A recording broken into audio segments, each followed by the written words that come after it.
If you're wondering how you can insert your SD card in your Galaxy Tab A9 or the A9 Plus 5G, so in this video, I will show you how you can do that. Now to insert your SD card, first of all, you will need a SIM card ejection tool. After you get this tool, then just insert this SIM card ejection tool in the SIM card tray hole at the side of your tablet. Now as you can see, this is the SIM card tray.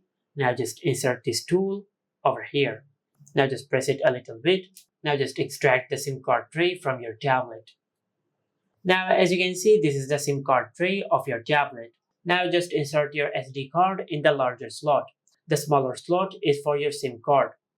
But to demonstrate how you can insert your SD card, I will use a SIM card.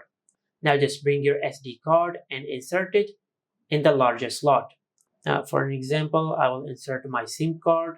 Now after you insert your SD card in this slot, then just put the SIM card tray back in your tablet.